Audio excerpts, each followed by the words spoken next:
The reason why this topic came up was because as we take a look at, and no matter where you guys are, no matter when you start looking at business right now,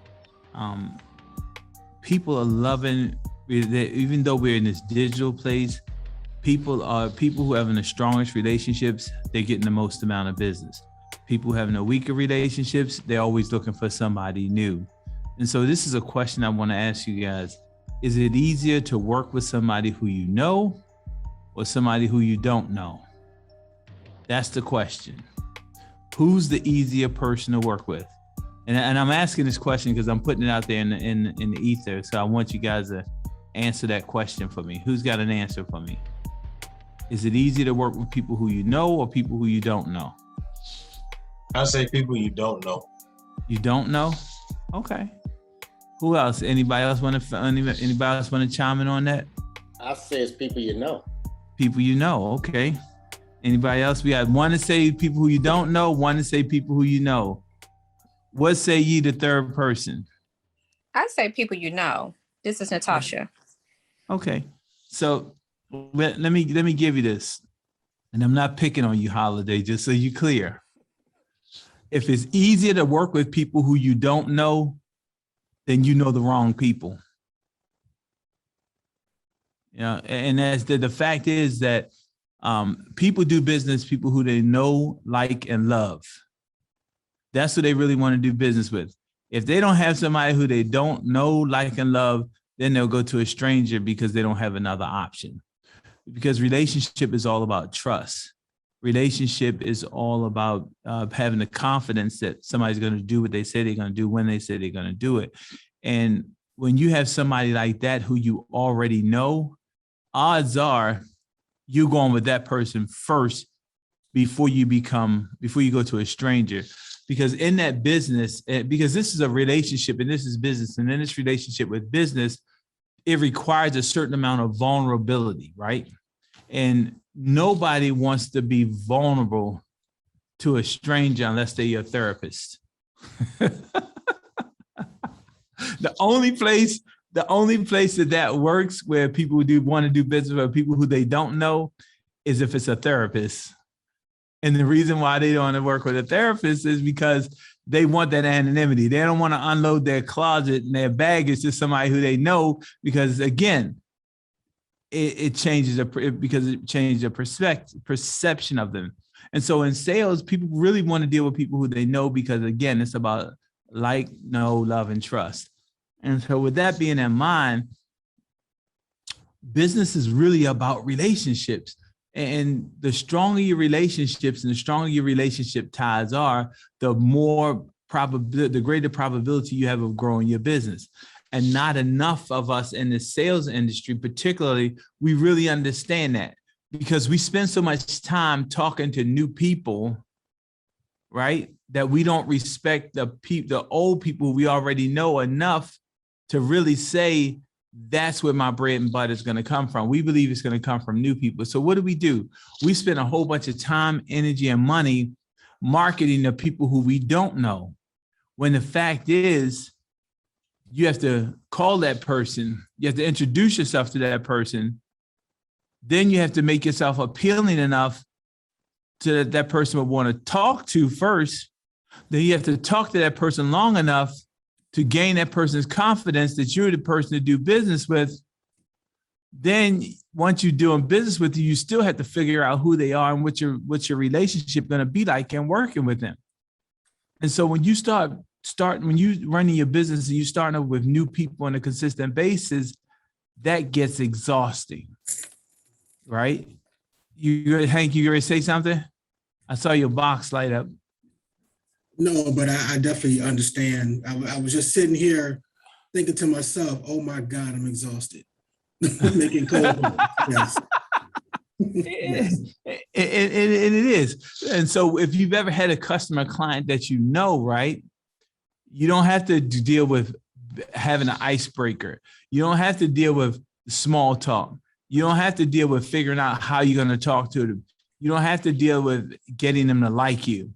So in dealing with relationship, when you have relationship-based business, you cut out half of the exhaustion and you can get really straight to the heart and the heart of the matter, which is the business that's at hand.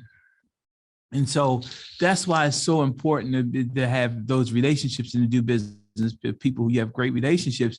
And so many of us, we don't even use our database. Sometimes I hear people say, well, I really don't have a database. I don't have a database. You ever heard somebody say they don't have a database and then they pull out their iPhone and make a phone call? Your iPhone, your Android, that is your database. That's your first database. When you exhaust that database, then you should be exploring a new database, because the people who are locked into your phone are people who know, like, and love you, or it could be somebody that's locked into your phone that you just don't want to call them and you want to make sure see their number when it comes up because you really don't want to talk to them.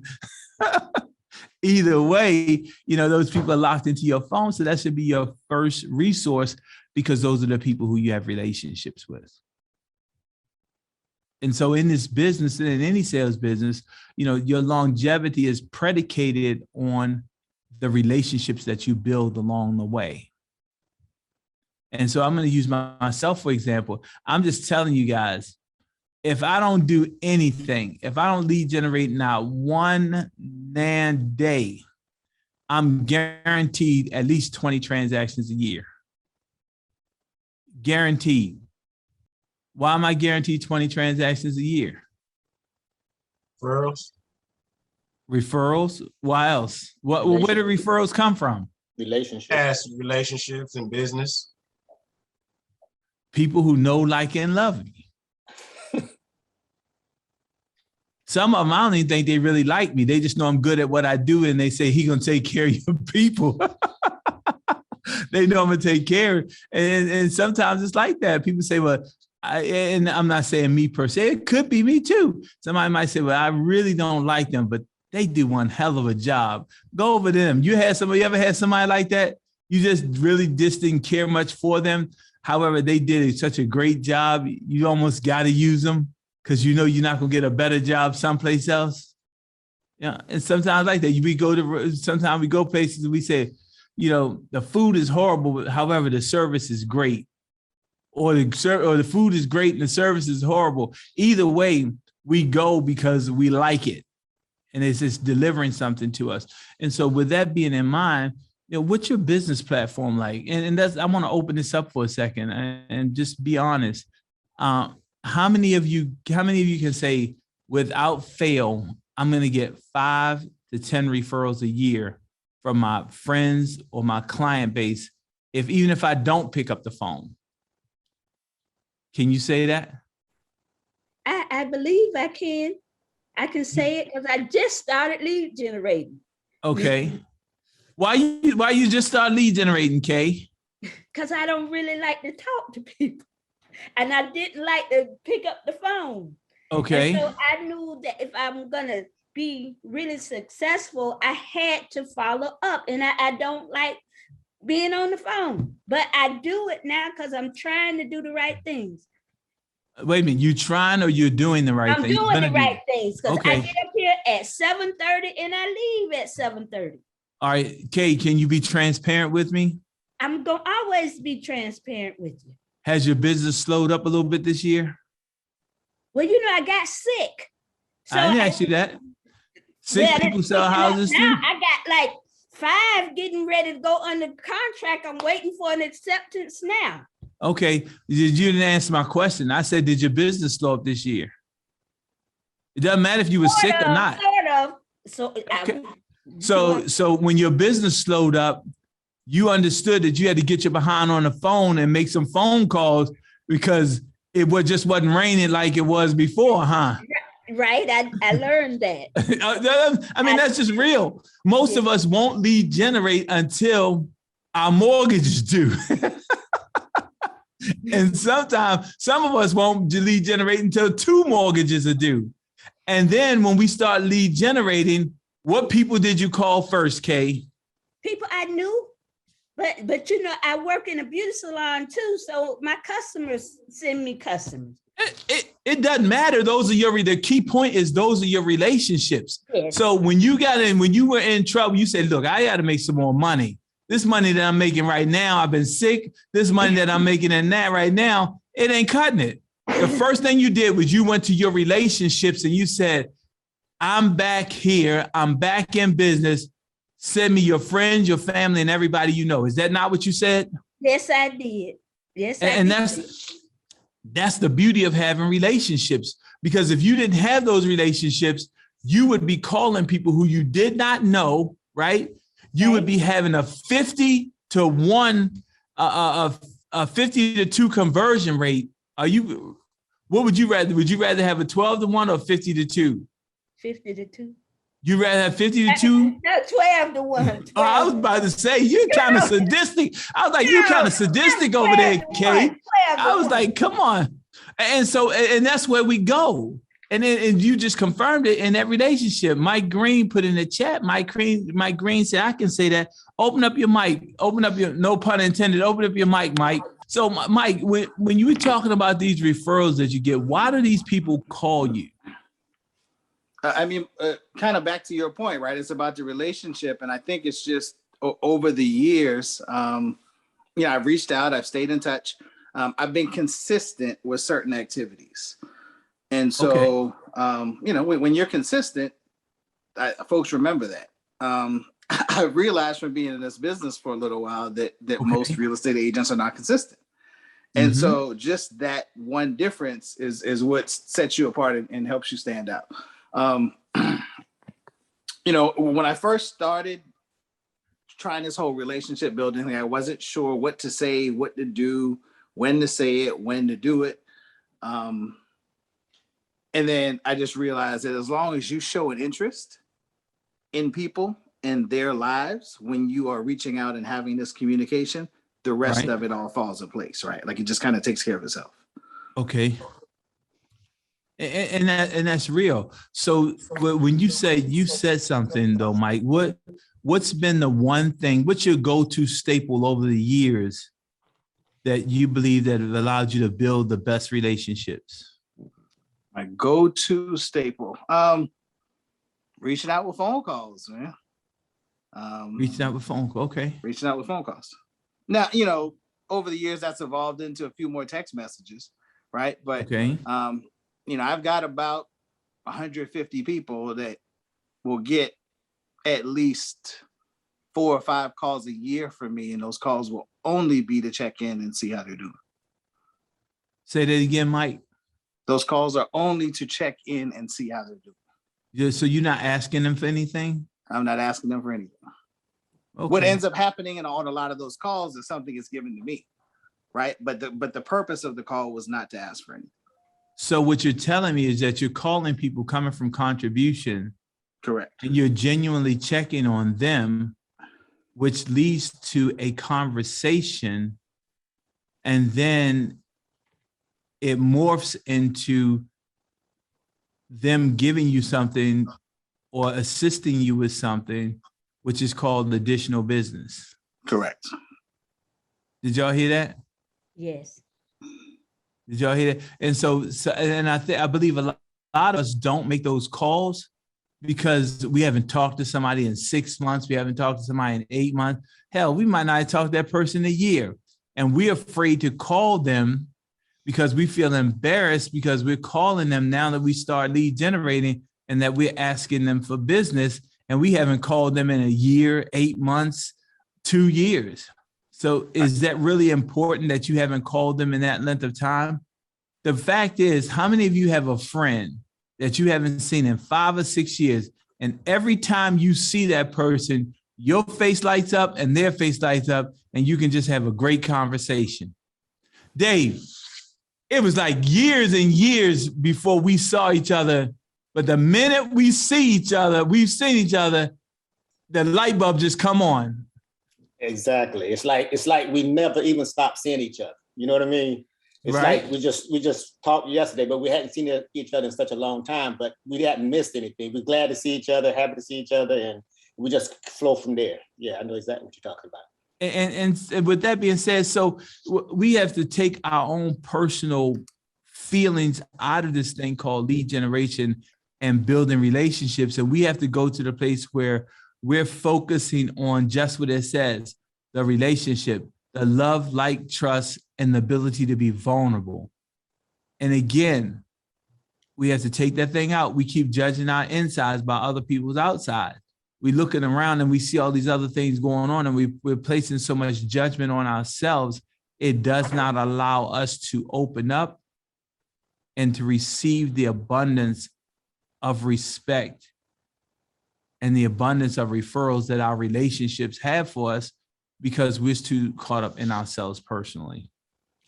You got another comment on that one? So what was I have that? something I'd like to share. Okay, If you don't mind. go ahead. Look, I want you guys to share. You're not just talking to me, you're talking to everybody. And contrary to popular belief, you know, if we all knew what we were supposed to know, we wouldn't be sitting on this call right now. None of us, me too. All right, sounds good. So I just want to share this. What you got up on the screen right now is all about relationships. And I just want to give an example. I'm working on a case now, probably the biggest case I've ever worked on in financial services. And the case I'm working on is a gentleman who, well, we and him have done some business together. And I told him I'd like to sit down and talk to him about building generational wealth, because I heard him say that a few times in our conversations. So when I sat down with him, and I started showing him some options and everything, and then he told me that he had already talked to someone and that he would only buy this particular type of policy. And so I said, well, that's great. And he said, well, this is the thing. He said, I want to do business with you. He said, I'd rather give you my money to you and then give it to this other person who he don't know. And so I'm working on that case now, and I should get that taken care of in the next week or so. But it was about that relationship that we had, that he wanted to work with me instead of someone else who had also talked to him also. And it makes a difference, I do believe. It does. Know, like, love, trust. Yeah. And so we're going to go through a few graphics here. And I want you guys, and this is a dialogue, so that we understand some things, right? The customer life cycle, right? The deal is that when we're talking about relationship and building relationships, we have to go into this cycle, right? And I'm talking just in general, and you can flip this to sales relationships. You can flip this to personal relationships. There's a reach, right? There's a reach. You're reaching out to the person. The acquisition is just where you're collecting that person as a client and you're building them into your life. The conversion is when they actually decide that they want to be a customer or a client, right? So you have this person that's your customer, client, they've converted, you're traveling down the road and you're doing business with this person. The magic happens at step number 4, right? And I'm telling you this way. It's not the conversion, it's the retention, right? Because when you have the ability to retain a customer, that means you've built the trust with that customer, that you're at a place where they like, love, and trust you. Now, that's critical right there, because if you don't have step number 4, step number 5 is never going to happen. And the reason why I get my phone ring all the time with people asking me for real estate services, which is funny because I just got a call before I came on this call, which I apologize. I was a little late because I answered the phone, and guess what? It was a referral, right? The magic happens after step 4. The magic happens really, truly on step 5, because you've retained that person as a client. Then that person who's your client becomes an advocate for you. So the truth is, the retention and the conversion of the client, where they're your client, you're selling them a house or whatever services, right? The retention of the client is when you build that rapport and that person says, I appreciate you and I would do business with you again, right? The real magic happens is when then they become an advocate. and they refer you to other people. Because the truth is, you're only going to sell them one of whatever product typically. Is that fair to say? I know, Dave, you have like 3 or 4 products, so you might sell them a couple more. You might sell them 1 or 2. That's not the magic, though. The magic is when they become an advocate. The magic is when they tell their friends, family, and everybody else about you. Because the truth is, if yes, you retain them as a client, that's not when it really happens. When it really happens is when they become an advocate, because they refer you, that's hypothetically speaking, that one client that you've retained, they refer you to 3 other people, right? So now that's what? 3 new clients. Those 3 new clients can refer you to what? 3 more clients each, right? Mm-hmm. So it becomes compounded. And that's why I say the real magic and the real special part happens when they become an advocate and they start telling their friends, family, and everybody that they know about you. And so in this place where we're talking about the customer life cycle, there is no retention and there is no advocacy. Number one, if you never reach out to them, would you agree? Right. Right.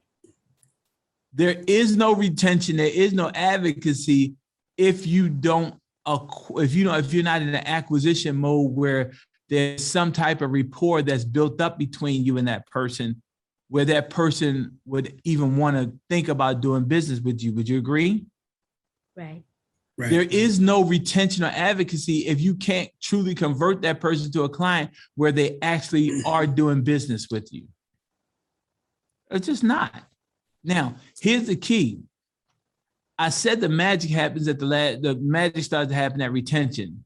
The real essence of this entire conversation is the important part is when you reach out to them. It can be extra special in the acquisition and conversion side because the truth is they can become an advocate even before you convert them. So let me tell you this. Let me give you this one. You guys ever had a client and then you did a buyer's education session or you did some kind of education session with them and you sat and talked to them for about an hour? They haven't bought anything from you, right? And you guys truly haven't converted to that client customer, that they haven't converted to that client relationship. And then they tell their friends about this great session that they had with you and that their friend should talk to you because their friend is interested in either buying a service, product, or good. Has that ever happened to anybody? Just because you took the time to educate them and you took time out to build that relationship in that acquisition phase, they felt comfortable enough with you to tell their friends and their family about you before they've even actually done business with you and before they were actually converted to a place where they've even completed a sale themselves. And so my point here is in this relationship, when we're talking about building these relationships, that between acquisition and conversion, that's critical. Because at that point, you're only coming from contribution. And I don't believe enough of us in any kind of business, we come from contribution strong enough most of the time. And so many times we're so focused on completing the sale that we don't maximize the opportunity between the acquisition and conversion because we focused on the commission.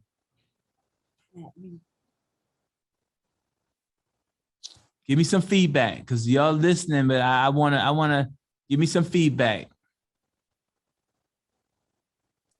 I'm listening. I'm listening, and I tell you, this thing is hitting right at home. You know, it just makes so much sense what you're saying, Emerick. I have my neighbor, actually, I've been talking to him for quite a while, and he has not done anything with me, but I've been sharing with him what I do and sharing with him some concepts. Right. And he came to me the other day and referred another neighbor to me, and I'm working with her already. And he's not a client, but we have built a relationship, like you said. Right. He has not made it to the conversion phase yet. Right. But he's an advocate even before he's even converted. Yeah, this is good stuff. I never looked at it that way, but the way you got it laid out, it's good. Makes sense. It's real. And so that's the reason why this conversation is about the relationship. You know, you're let's put it this way. And I've said this is the Emerick piece quote. You never have income issues. You never have business issues. You never have financial issues. You only have relationship issues. I don't any other than, matter of fact, there is not a problem that you can have, right? Wrap your brain around it. There's not a problem, issue, or challenge that you have that having the right relationships can't solve.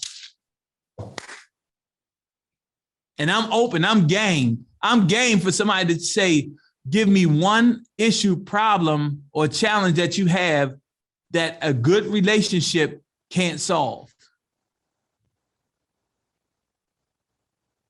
Anybody got one?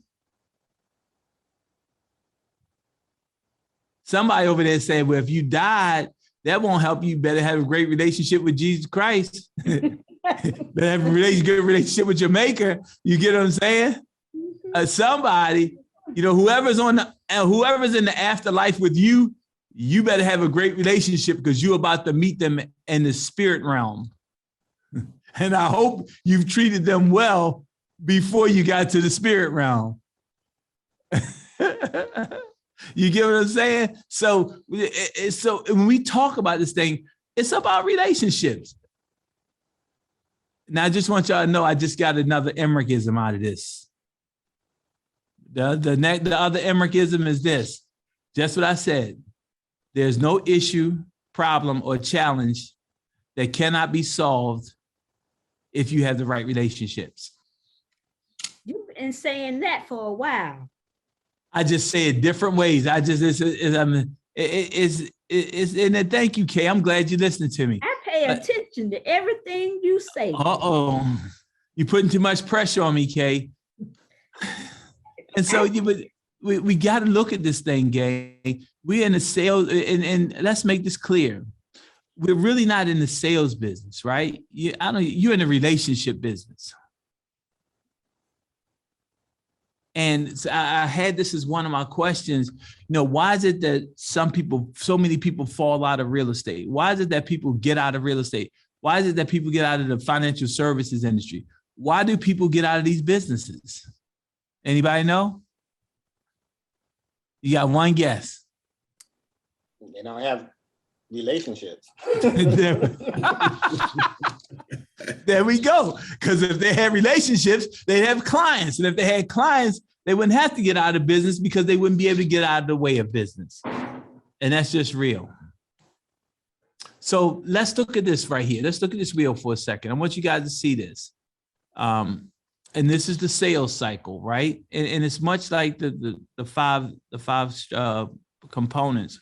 So the first thing that we do, again, we're talking about a relationship here. And at some point in time, we miss this in this industry. And I'm only for Dave, as you know, you can practically apply, when I say this industry, real estate, you can practically apply that to financial services and everything else. All the time. Right? We're prospecting. Right? And then there's a contact. And then we qualify. Right? And all of this is just, this is like the fluffery right here. The magic really happens at cycle level number 4. We're nurturing. That nurturing part is so important in our cycle of our business building and our relationship building in our business, because what's that saying? People don't care how much you know until they know how much you care. Right? And so many of us break down in this business cycle with the relationship because we don't nurture our clients properly.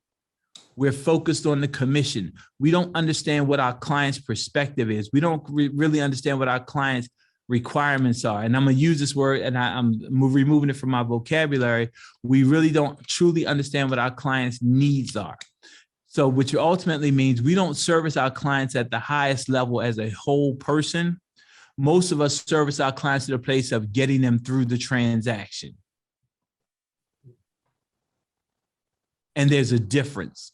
There's a difference because when you nurture your clients and your clients know and understand that you care about them, if anything happens after this next step, your clients will always give you the benefit of the doubt because you've built the relationship. And so here's what happens. We make an offer, and I'm gonna put this in terms. We make an offer, this person becomes your client, and we put an offer in on a property. I'm gonna switch this up a little bit. We put an offer in on a property. The home inspection does not go well, right?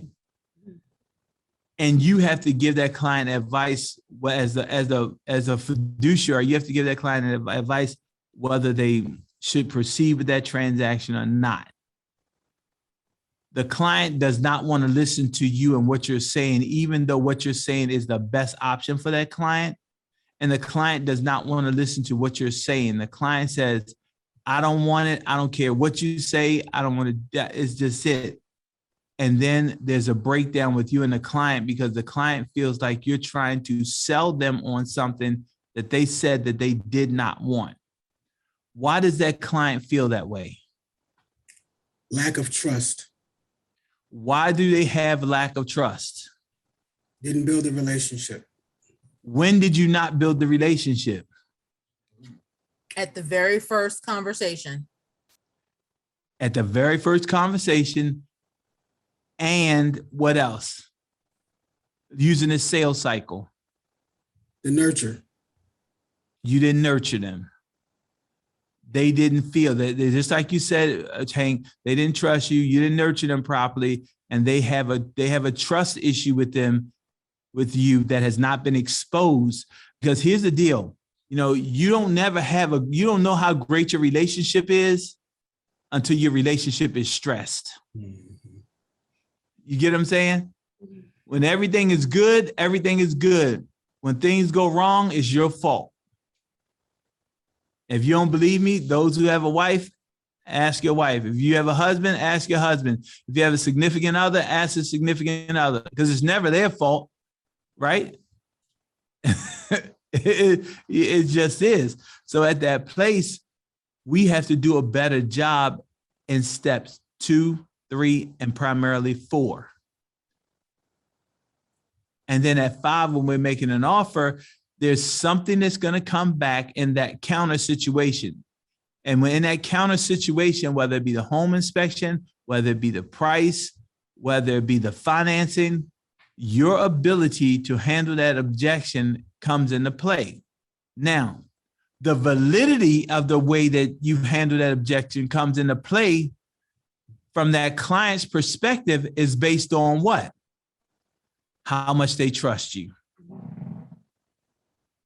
Whether you handle steps 3 and 4 properly. And the reason why I said 3 and 4 properly, because if the objection that you're dealing with, I'm going to bring it hypothetically speaking, is the price of anything. The question that you have to ask before you can give an objection on any kind of prices is, does that person financially qualify to deal with that price objection? Does that make sense? If it's a home inspection, right? The question becomes, did you qualify and nurture them properly so that they understood that they could have issues on their home inspection and that you have already talked about a contingency plan of how to deal with that? And to be honest with you, step 3 and step 4 in this sales cycle, this is really not a sales cycle, just so we're clear. Do you really understand what the sales cycle? We can exchange sales for relationship building cycle. And so sometimes, so many of us, we, instead of concentrating on steps 3 and 4 properly, we're only concerned about step 7. What's step 7? Close. We don't give a damn how they feel. We don't nurture them. We don't care. All we want to know is that I did step 1, I did step 2, I did half of step 3 because I know that they financially qualify, right? We have to do step 4, 5 because that's writing the offer. That's just a part of the function. Objection handling, we don't even worry about objections because we're anticipating no objections because we only have our objective in mind. Did y'all hear what I said? We don't anticipate objections because we only have our objective in mind. And what I mean when I say that is this: we overlook the things that may not go well in the transaction because we get commission breath. Kay, the bell went off, Kay. What just happened, Kay? No, I saw it. Personality. When you working with different disc profiles, Uh-huh. some things won't matter to some certain people. Okay. And then certain things will matter. And it just depends what type person you're working with. Can I tell you something, Kay? You ready? Yeah, uh-huh.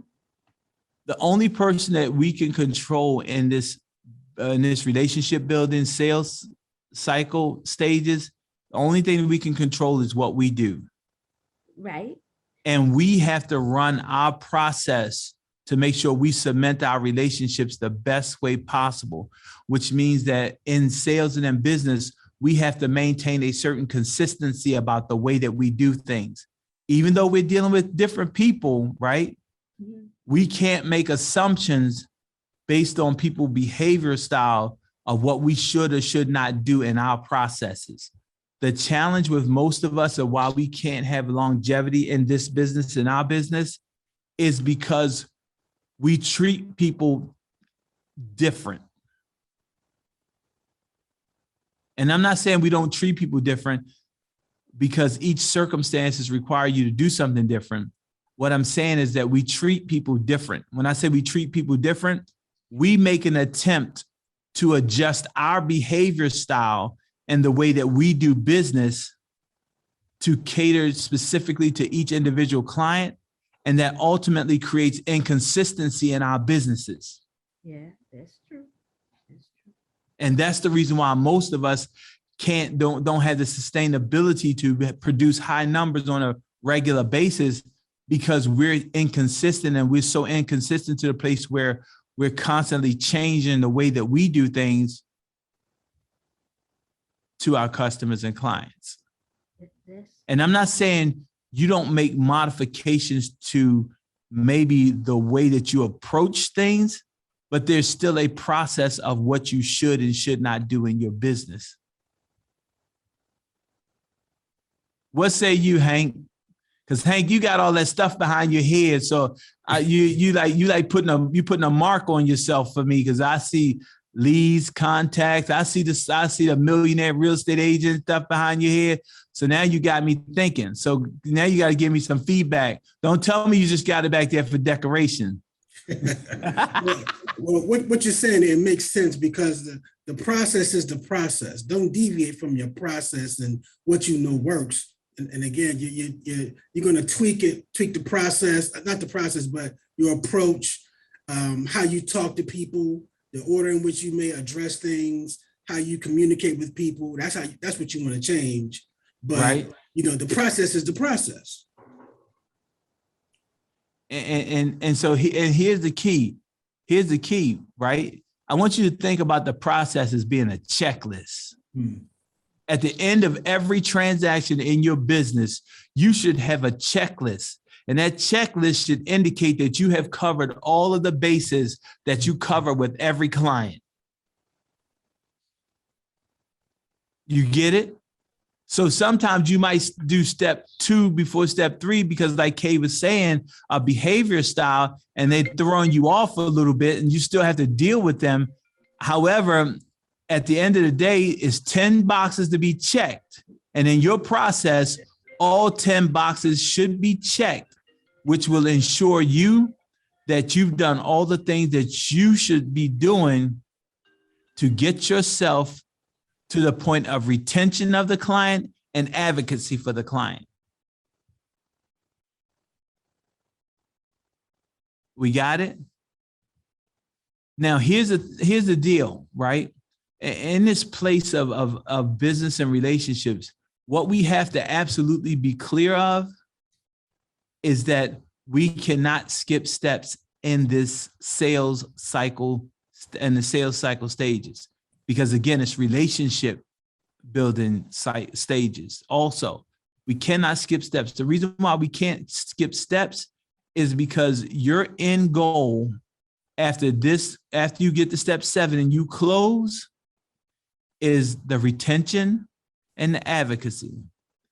Because as I said earlier, the magic happens in the exponential growth. When that one client refers you to 3 clients, and those 3 clients refer you to what? 3 more clients. So I know somebody that's sales to the power. Can we say sales to the power?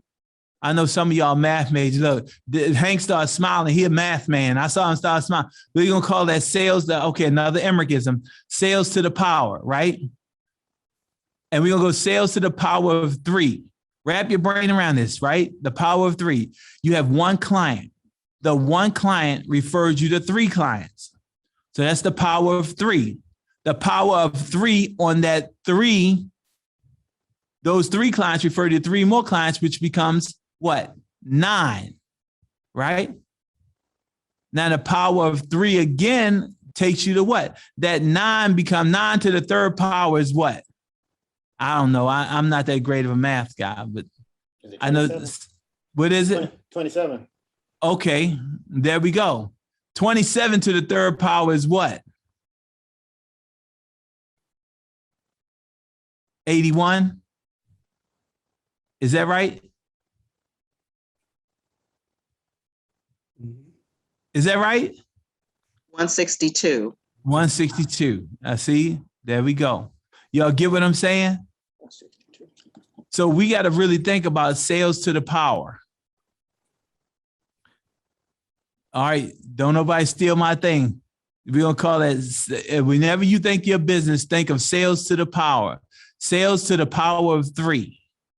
And every client, when you look at it, if you can get 3 referrals from every client, wrap your brain around that. What does your database look like? What does your sales base look like? And so in this relationship, in this place of building relationships, we want to take a look at sales to the power of 3. Now, I want y'all to know, I just thought that up right then and there.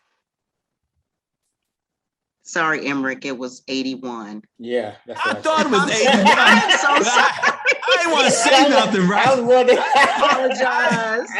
But you know what? You know what? I've been out of school a long time, and some of y'all might have some younger kids, and you know that new math is different from old math, right? Exactly.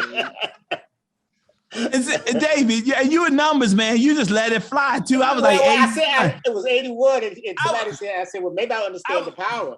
I was sitting over here popping my collar that I splattered out 81, and then it said, no, it's not. I'm like, oh man. But you know, get it. But you guys get it, right? You understand what I'm saying? Your relationship should be sales to the power of 3. Wrap your brain around that. What kind of business would you have if you did sales to the power of 3?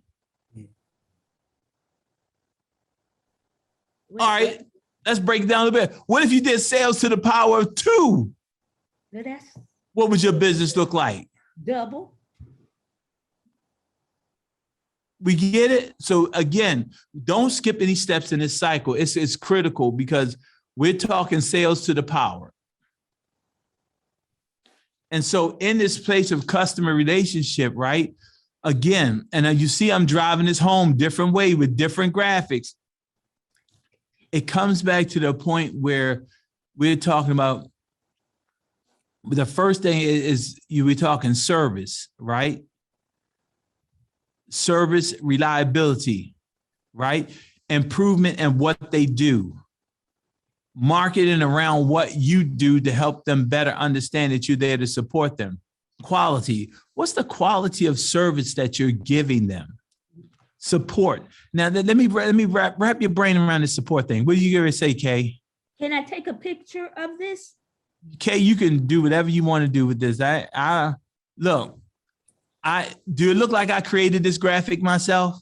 You could If you think I did, I didn't, Kay. Let me help you out. My assistant is the most trustworthy source in the world. You know what my assistant is? Google. Oh, well, I need And so, support. I believe a lot of us in this process of relationship building, we may be missing that component of support, because support sometimes does not fall into the line of number 7 of the sales cycle, which is close. Wrap your brain around this. After we close, do we support our customers and clients the same way that we did before we closed? No, but I'm working on it.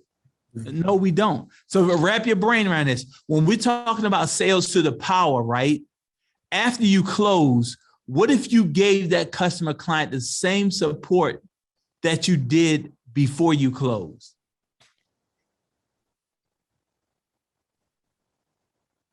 What would your sales to the power look like then? 2 to the power, 3 to the power. I'm trying to tell you, because guess what? After most of us close, they might hear from us about 3 weeks after we close, maybe a month after they close. After that, we don't call them back no more, do we? Let's be real. Most of us don't. Most of us don't communicate with them after that. So here's something that I'm implementing in my business and my team. I call people back. That anybody that knows me, I'm really consistent. I'm super consistent. I'm either consistently good or consistently bad. Either way, either way, I'm consistent. And so what I'm saying about this thing is, what I've adopted moving forward is a yearly, where I communicate with people all during the year with a gift. There are a few services out there, and one of the services that I'm using is a part of my marketing. And I'll just tell you guys, it's called Fusion Growth Partners, right? And in working with Fusion Growth Partners, what I've understood is that, and what I see better, is that there is a cycle that you can, of gifts that you can give a client at the 1 month mark, 2 month mark, 3 month mark, 6 month mark, 9 month mark, 1 year mark. I think it's a 15-month mark gift. Now, let me ask you a question. If you had a client and you could have a gift mailed to your client 8 times a year and it cost you $192, would it be worth it? Yes, it would. So why don't we do it? All I'm saying is this, you cannot save your way to profitability. Let's make that clear. Can't do it. At some point, you have to invest back in your business, and that investment is going to be from your time, resources, and money. So we have to do a better job in the support category of making sure that after the sale, we support our clients better. Was that helpful? And so in this customer relationship, satisfaction. Do we send out, do we, even after the sale, these are after the sale conversations. After the sales, do we send out a client satisfaction survey?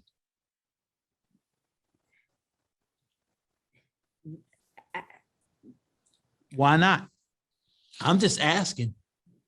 Because if we support our clients properly after the sale, we're sending them 8 or 9 gifts after the sale. We're making 3 or 4 phone calls after the sale. We're checking on them to say, hey, is everything working well in your house after the sale, right? We're sending out a customer satisfaction form after the sale. You think that might breed a little bit of loyalty into your relationship with that customer, with that client?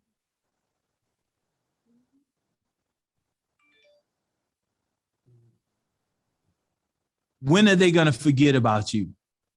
Never. So again, customer relationship. Then customer relationship is all of these different components. However, what I want us to really, really focus on, because we do a great job until we get to closing. And most of us fumble after closing.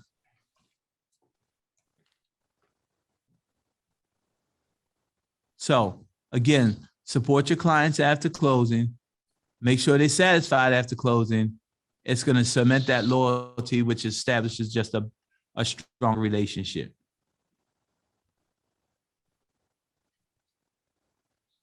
I stretched this slide too much. I want y'all to see this, but you can read it. I apologize.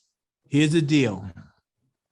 In all the things that we do with our customer client, there's one thing that we have to really, really focus on a lot more, and that's emotional intelligence. How many of us know and understand what emotional intelligence is? Or do we have an idea of what emotional intelligence is? I didn't score too good on the test that y'all had. Now you got to share about that. No, we had a website and they asked you the questions, and I felt like I failed it, and I just felt like I'm a cold-blooded or something. I don't know what happened to me. you might be a little cold. You're supposed to have that Southern charm, Kay. But I'm a Capricorn and I'm a realist. Okay. And I'm not good at not telling truth.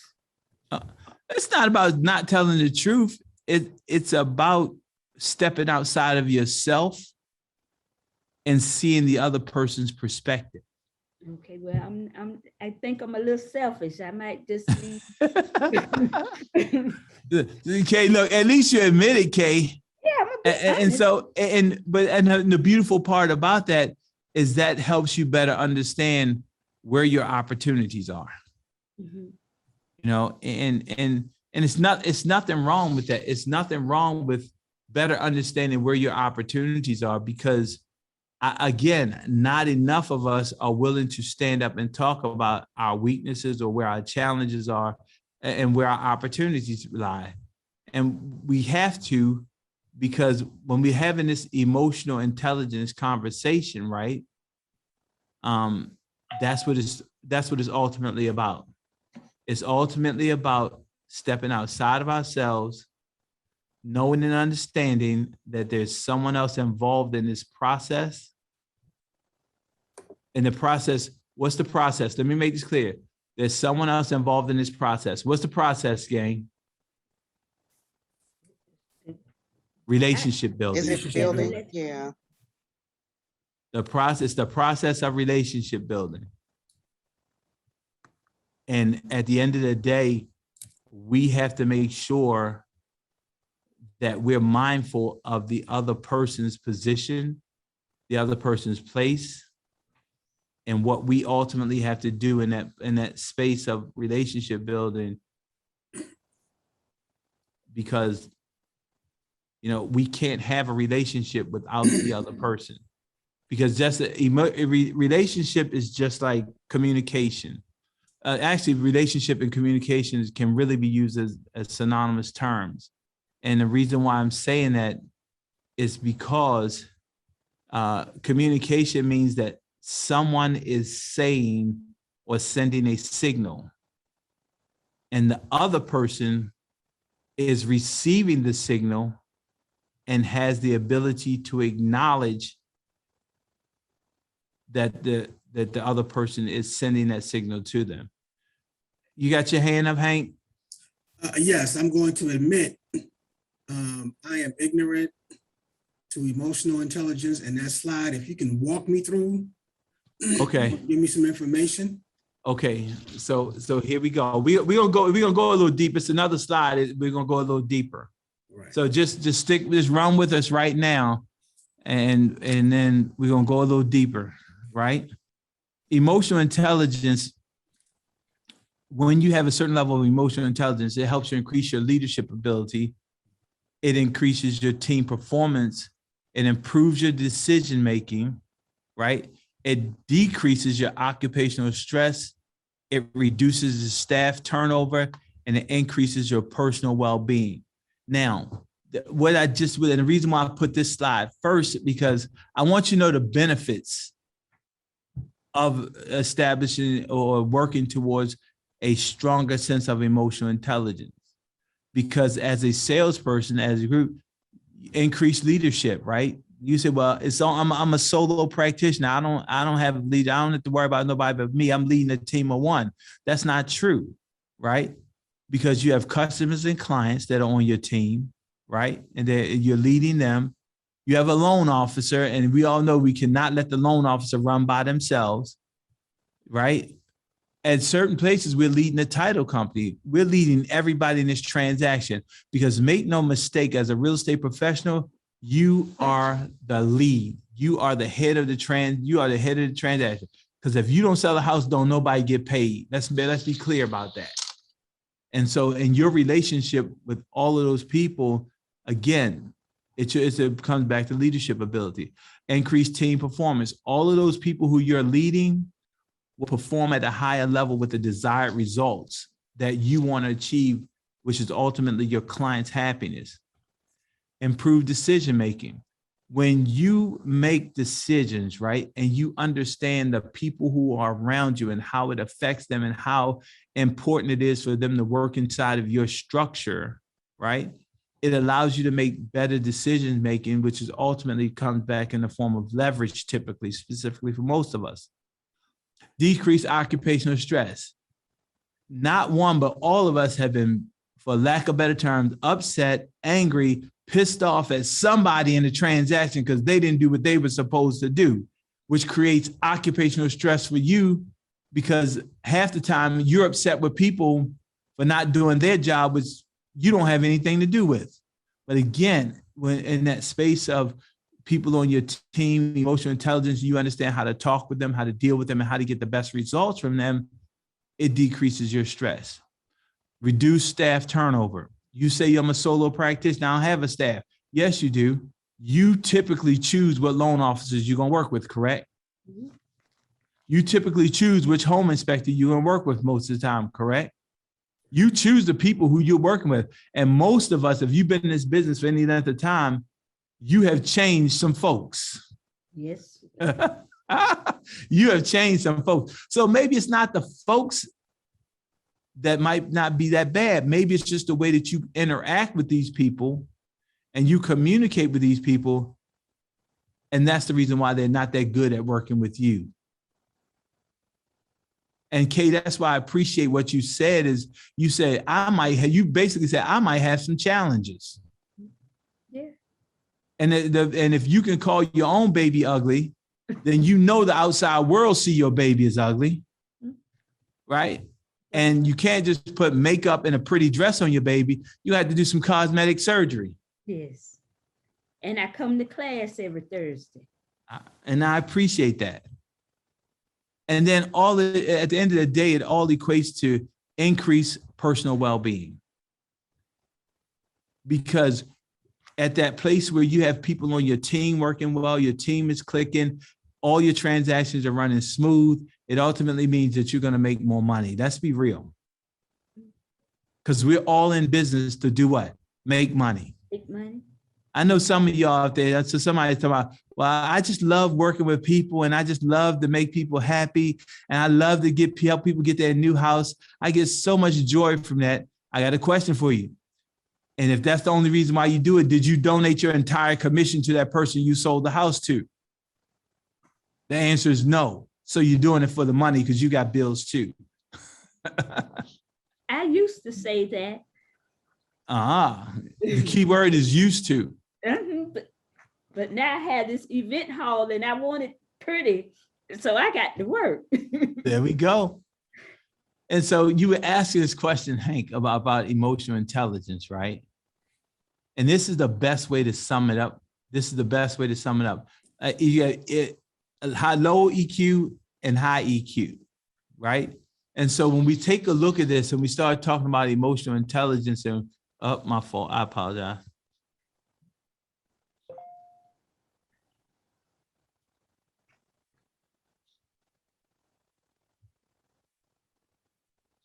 When we talk about low EQ and high EQ, what we're talking about, Hank, we're talking about your ability to engage with other people with empathy. Does that make sense? Definitely, yes. So when we take a look at both sides of the scale, we say low EQ. Low EQ in this personal awareness space, aggressive, demanding, egotistical, bossy. The person on the other side, they're assertive, ambitious, driven, strong-willed, and decisive. You see the difference? You see the difference in those two categories? They're Yeah. both accomplishing the same thing. They're just doing it a different way. Right. And so in the low EQ, where we talk about a person that's easily distracted, glib, selfish, poor listener, impulsive, on the other end, a person with high emotional intelligence, warm, enthusiastic, sociable, charming, persuasive. They're both moving, they're just moving in different directions. And so when you can go down this list, I want everybody to take a screenshot of this. I want everybody to take a screenshot of this. You have to be honest with yourself, right? You have to be honest with yourself and say, and put a circle around which items on which side really apply to you, and be transparent. Don't do it now. Do it while you're sitting, you're quiet and you're reflective, and just think about which person are you. And here's the deal. If you have more circles on the low side than the high side, then that explains why your business does not run properly or doesn't run as well as it runs. That explains why you may have ceilings of achievement where you can't get past that $2-3 million, maybe $4 million mark. And so what that means is that you're probably, write this book down, Emotional Intelligence 2.0.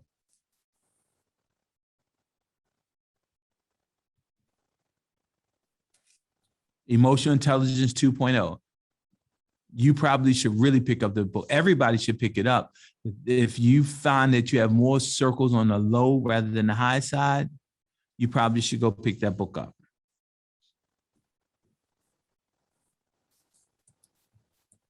Let's drop down to the blue. You ready for this one? Critical, picky, fussy, hard to please, perfectionist. A person with a high EQ, detailed, careful, meticulous, systematic, neat. What's the difference between those two? It's a matter of semantics, isn't it?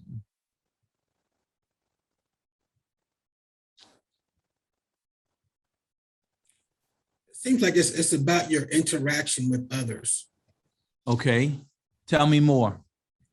Where you're being critical, it seems to me like you would be criticizing others. If you're fussy, you're giving people a hard time, whereas you can be detailed and make sure things are correct. Being meticulous again, dotting the I's, crossing the T's, making sure things getting done correctly in the right way, versus seems like your interaction with other people is, being picky, being fussy, hard to please. That's what I see. Okay, so let me put this a different way. You ready? In that space of low EQ, you're operating from a perspective of transference. You're transferring what you believe should be onto what you want somebody else to do. And the fact is, most of the time, the things that we want other people to do, we don't do it at the right level either.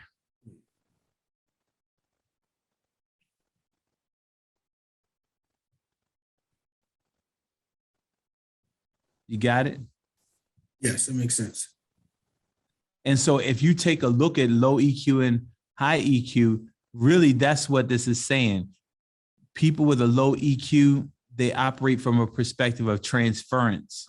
They transfer all of their traits or their believed traits or their demonstrated traits onto other people, and they expect other people to do what they do the way that they do it.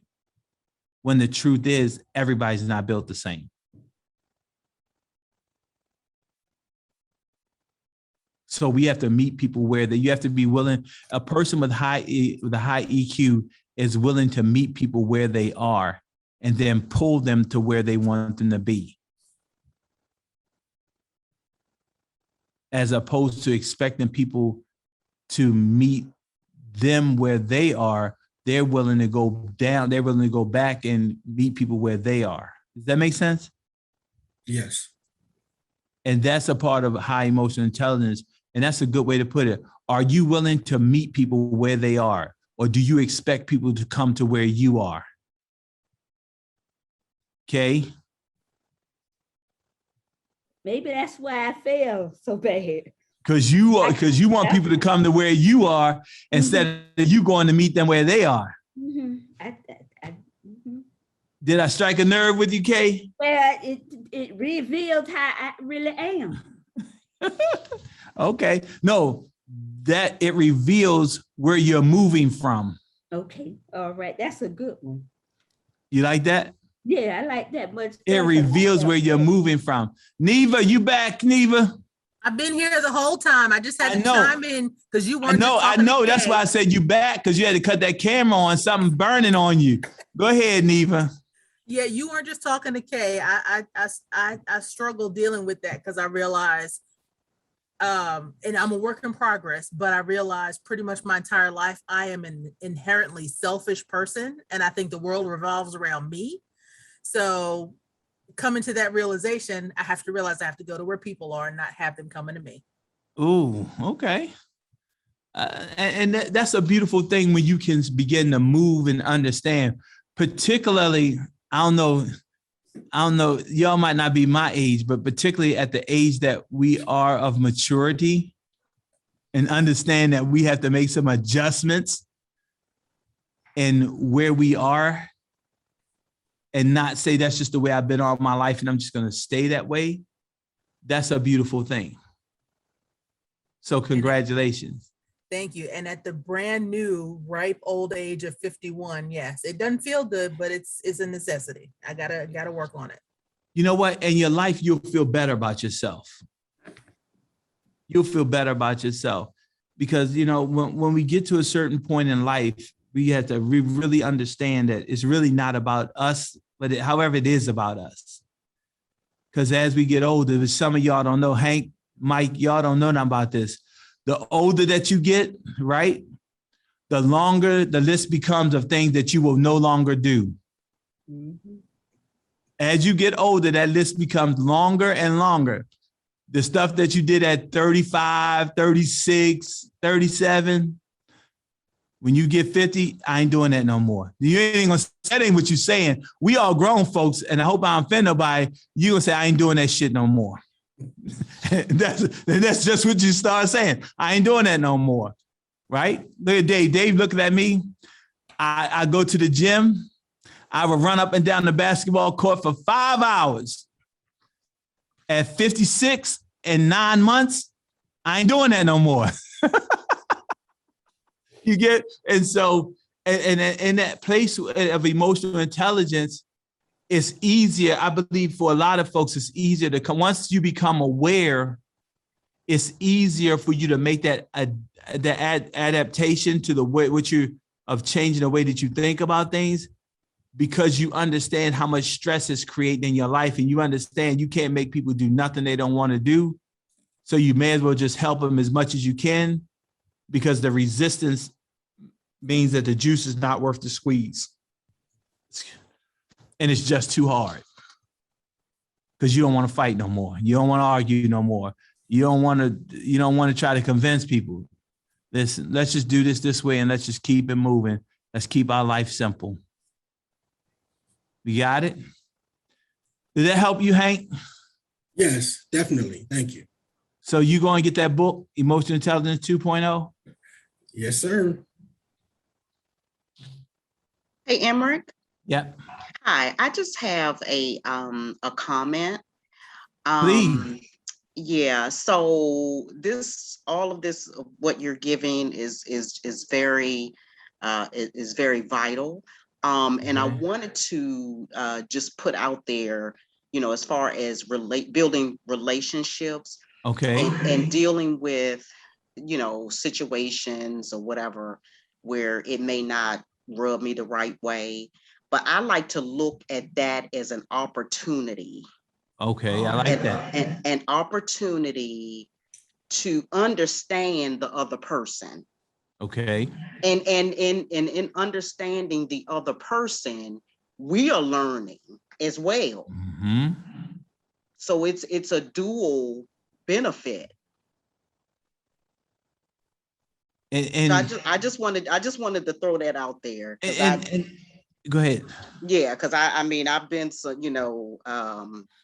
I went to counseling, and I read some books, and I've done some self awareness Right.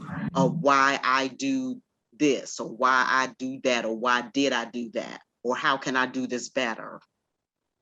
So mhm. Go ahead. No. And so No, I'm done. Go ahead. and that's a place where we had to go. Let me do something real quick. That's something that we have to know and understand better, just to be quite frank with you, as Black folks. Mhm. Because most of us, particularly at the age where some of us are, we do what we've been trained to do, what we were told to do. And we think that everybody else should do what we tell them to do likewise. Exactly. Yes, I agree with that. And I'm gonna leave that one alone. But yeah, you're absolutely right. And we just have to get better, and we have to, again, acknowledge where we have our shortcomings and move past that to grow beyond that. So congratulations. And by the way, we're all in therapy, whether we want to acknowledge it or not. Thank you, And sir. so no, we are, that's real. And so again, we think we're helping other people and we're really helping ourselves. We just don't know it. And so when we thanks for that, Annette. I appreciate that. And so when we start talking about looking at this thing, Hank, and I'm speaking specifically to you, Hank, because you're the only person acknowledged. It's like EQ is some. I thought that was equalizer, and then that's cool. So so when we look at this, right, EQ and IQ, we have to understand that they're two different things, and they come from two different parts of the brain, right?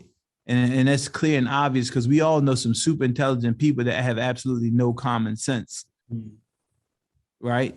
Because it's two separate sides of the brain. And so we think about that, your IQ is analysis, know-how, technology, expertise, concepts, designs, critical thinking, patterns, and logic. That's all great, fine, and dandy, right? How many people do you know that is like super intelligent, can do all of those things, and when it comes to just basic, fundamental, common sense life activities, they fall way short? Look at Hank shaking his head like, damn, I know a whole bunch of them people. and it's real, because that other side of the brain is about empathy, motivation, self-reflection, the ability to manage relationships. And again, the biggest one is social awareness and self-control. Because that social awareness and self-control is really how you deal with the outside world. That's how you deal with the outside world. And in that place, the reason why relationship building is so critical is that emotional intelligence is so critical to relationship building, is because of three of these things: the self-control, the social awareness, and the empathy. Because if you can put those three components together, the ability to manage relationships is so much easier, right? The ability to properly place your motivation is so much easier, right? And then that place of self-reflection, it makes it where it's clear and apparent because you're aware and you understand how much the outside world influences your ability to manage relationships, how much the outside world affects your ability to do self-reflection of how you relate to others. And then it also helps you become more aware of your motivation and how it affects other people. And we all know people who they're motivated, and to be quite frank, they're motivated and they really don't give a damn about how it affects anybody else. They're only concerned about what happens for them. And those types of people have issues with what? Relationships, because it's not about the relationship for them. It's about their motivation and them reaching their objective. And so when you look at this EQ versus IQ conversation, you know, if you don't, in order for you to succeed at the next level, you better start working on your EQ.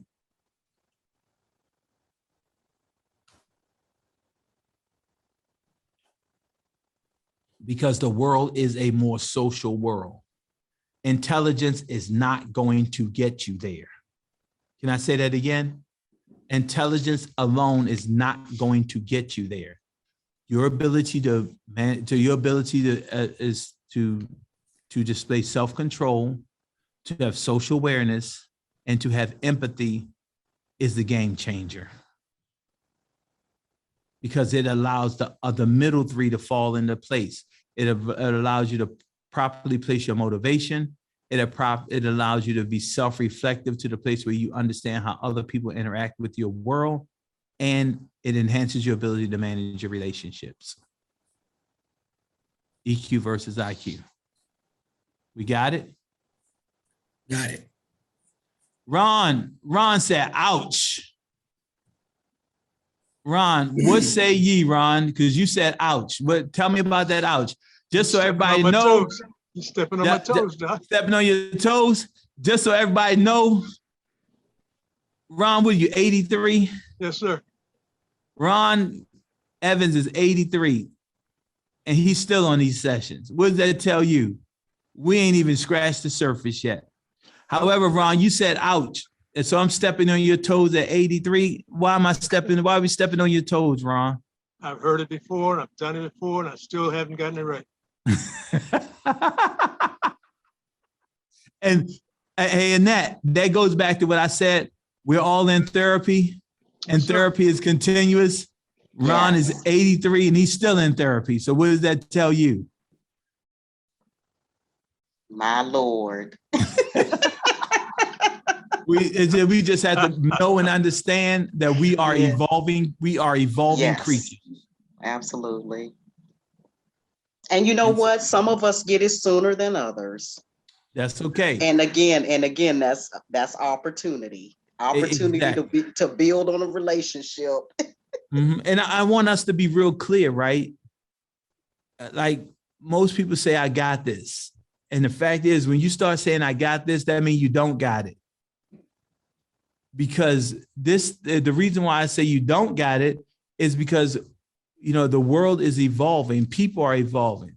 If you think about the way that millennials and Gen Xers do things, according to the way we were raised to do things, anybody fall into millennial? Yeah, we got a couple millennials, but then we got a couple of older millennials. I mean, I should say more mature millennials. Let me put it that way. And then the Gen X's, the way that some of them think and the way that some of them act. And then we have to engage with them. It requires us to evolve to a different place in our thinking to be able to welcome that thought process, to be able to embrace that thought process. More importantly, many times with these new groups, we find ourselves, in order to deal with them, particularly in a business environment, we do have to meet them where they are and help educate them to bring them to where we want them to be. That's a classic example. And so if you tell me you're in business and you say, well, I can't deal with these millennials, I can't deal with these Gen X's, you're probably going to be out of business real soon.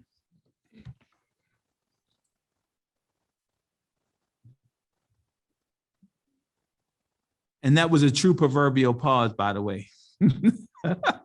and again, we've got to get this thing together. I can't say enough about EQ. We've got to get this thing together. We got to think differently. We have to be differently, and we have to be ready to move into the next generation. Uh-oh, my screen. And so this whole conversation that we've been having today was really about, business and relationships. We talked about this. We talked about sales cycle. We talked about the stages of sale. We talked about how we move into that place of business and emotional intelligence. We talked about EQ versus IQ. We covered a few different topics, and I'm trusting that somewhere in here, the bell went off for us, and I know it did for me. Even though, and I've taught this like different ways. I've been through this different ways. The bell went off for me, and let me tell you where the bell went off for me, and I said it. Where we talk about business squared, right? I never thought about business squared the way I said business squared today.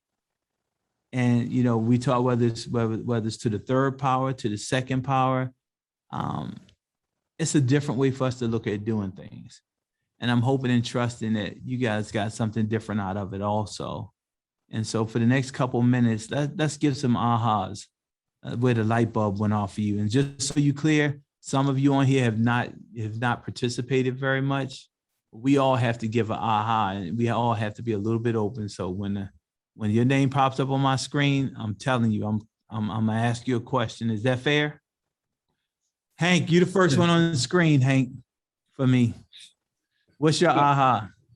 Well, the concept of sales to the power of threes is seen extremely powerful as far as training and a way to build your business as far as a concept grows. Right. Database, following up, and also going through the process of relationship building instead of just sales. Okay, cool. Neva, what do you have, Neva?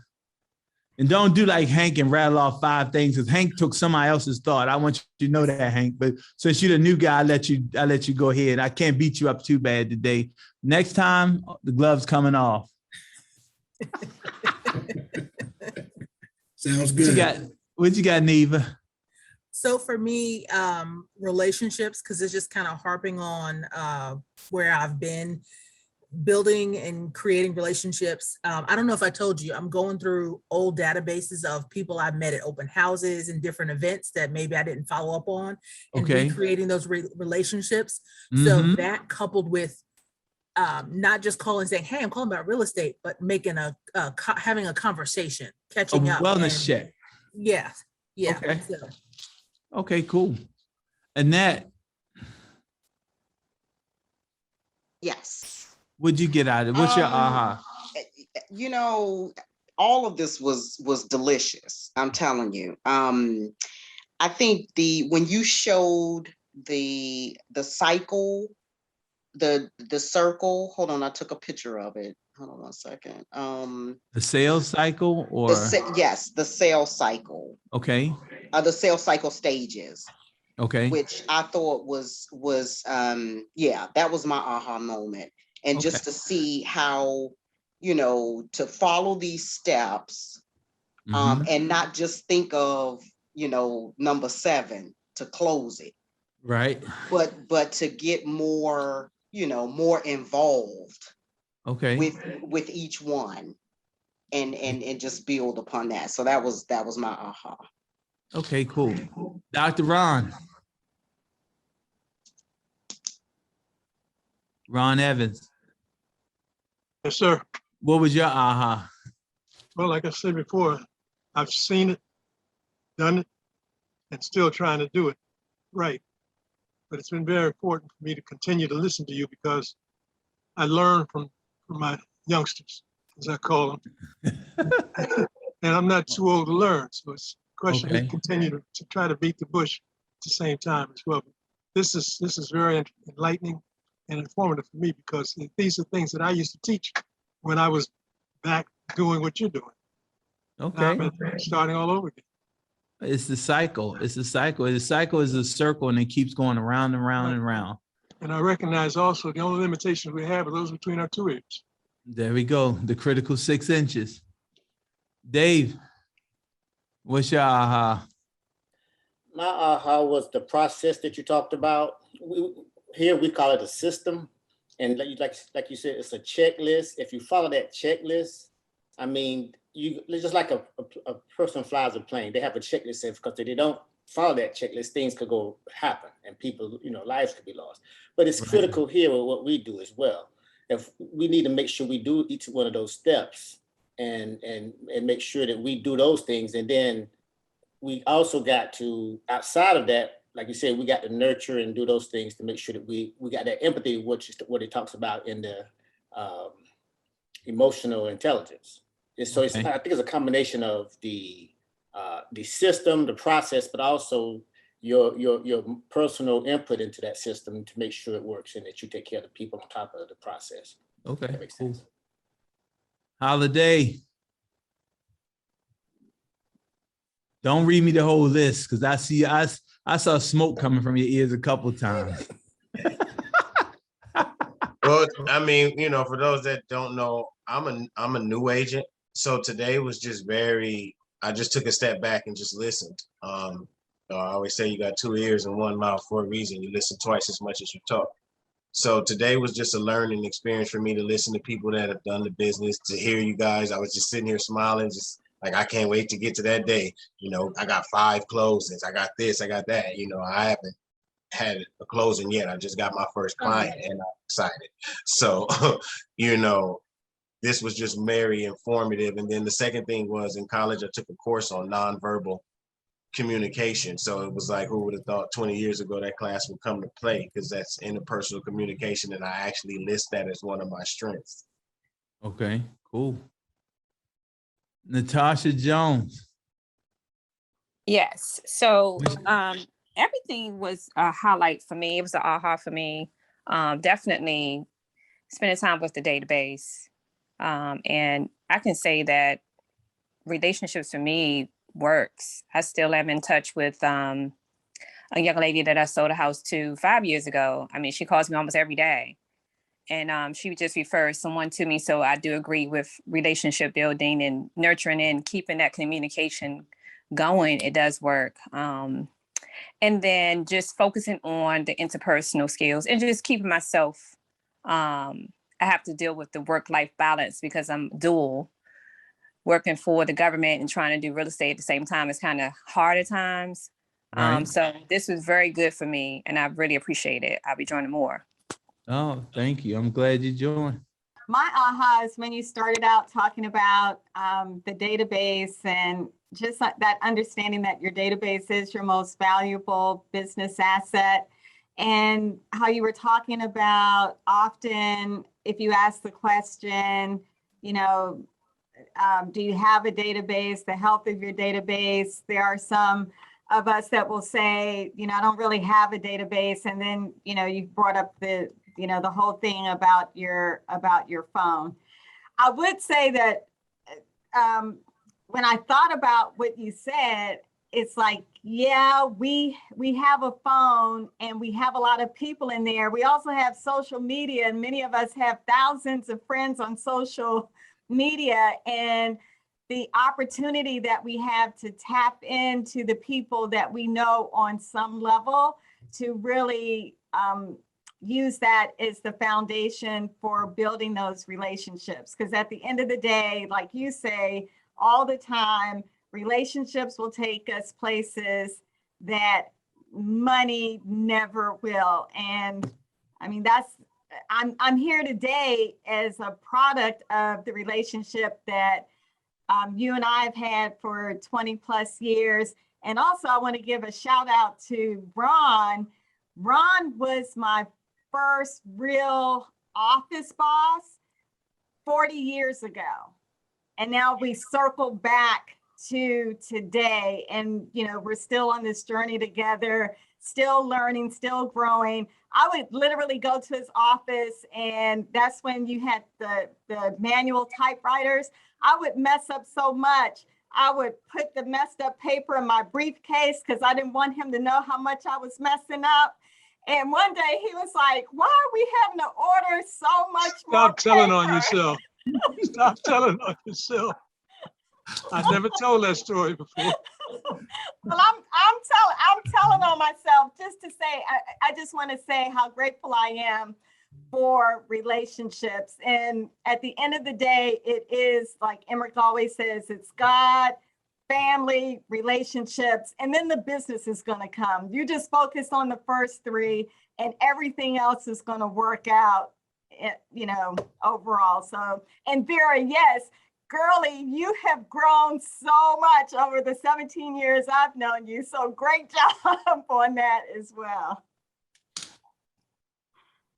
Kay, you gonna close us out, Kay? See, I saved you for last, Kay. See that you thought I forgot about you. No, I didn't forget it's about okay. you. Because I learned the most. My dad always talks about how cold I am and how I don't have empathy for other people. And I guess after I failed that test and after looking at this, it's true. And I just got to work on myself. And that's why I can't get to that other level of success, because I don't think about the other people. I think about me. Wow.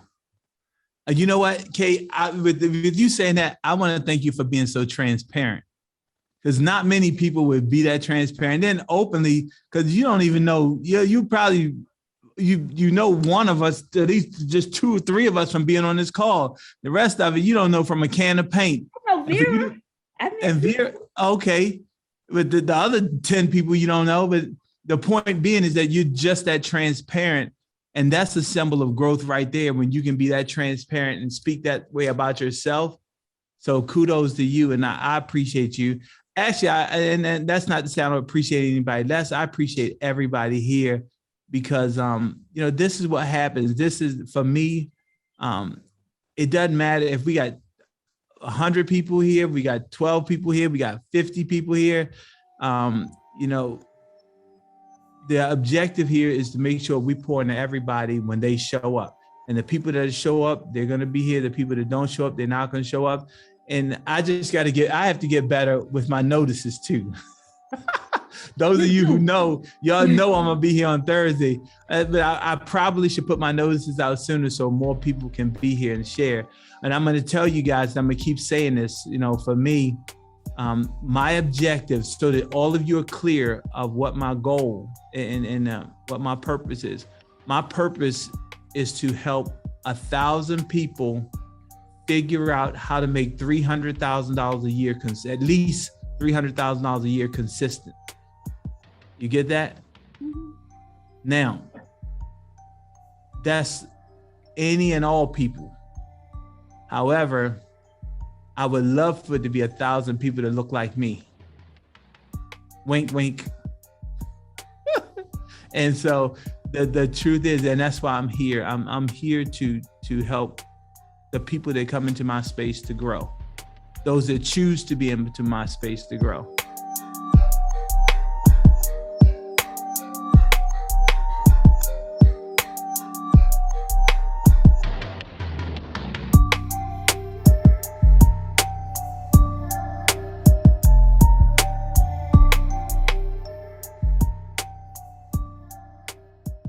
The Power is Now Media is worldwide with growing audience of future homebuyers, investors, builders, developers, real estate agents, and brokers. The Power is Now Media is well positioned to increase awareness and produce results for our growing roster of advertising partners. An advertisement on any of our platforms is the right step toward reaching and communicating key brand messages to a targeted network of individuals, families, and communities interested in housing. Our content areas include feature stories and profiles on successful real estate agents, business owners, government, and community leaders.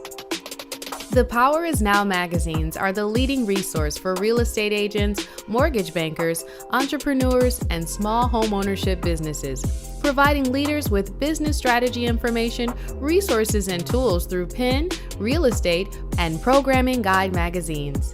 Stay up to the minute with real estate and mortgage news and information from industry experts. VIP agents are able to feature listings each week. The Power is Now TV radio podcast features weekly shows that include Homebuyers Town Hall, Real Estate Roundtable, VIP Agent Spotlight, and so much more. Each week, VIP agents have opportunities to be featured guests on the shows. VIP agents can discuss and showcase houses, neighborhoods, and provide brief introduction. The interviews are unlimited 10 to 15 minutes on each current listing. This product alone separates you from your competition. The Power is Now delivers to you market update interview to promote listing weekly, promotional biographical video, co-host a bi-monthly Homebuyers Town Hall show, featured subject matter expert on Real Estate Roundtable show, The Power is Now Program Guide e-magazine, The Power is Now National e-magazine, article writing and blogging, social media content customization, inclusion and press releases, graphic design services, business and performance coaching, technology support, referrals, lead generation opportunities, and management support.